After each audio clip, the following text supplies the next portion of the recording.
whose loved ones have fought and died in Iraq.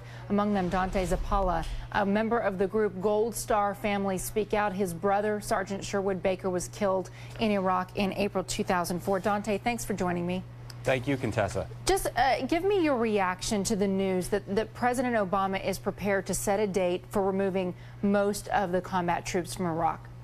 Well, there's a certain satisfaction in that. We've been pushing for a withdrawal from Iraq for over 5 years now, and to see a date on the horizon is very satisfying. I think it justifies the efforts of many in the anti-war movement.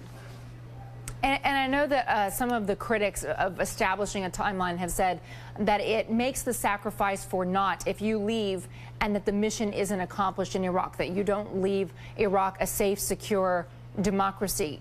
Do you buy into that argument? Not at all. I don't think anybody could ever tell me that my brother died in vain.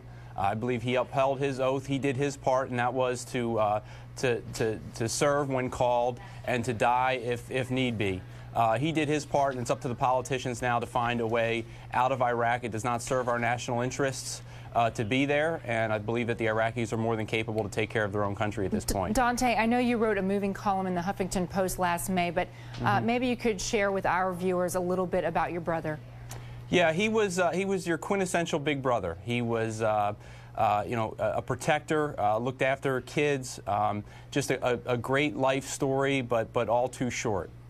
Killed in 2004 when an explosion happened near a munitions factory in Baghdad. I understand that he was a Pennsylvania Army National Guardsman. Did he believe in his mission? Was he prepared to be in Iraq? He was not prepared to be in Iraq in the sense that he didn't have the proper equipment or the proper training before he went over there. He did not want to leave, obviously, his wife and his son, who at the time was 9 years old. I know that was particularly difficult, but he was certainly willing to serve and go and protect his friends and buddies in the Army. That was also his family.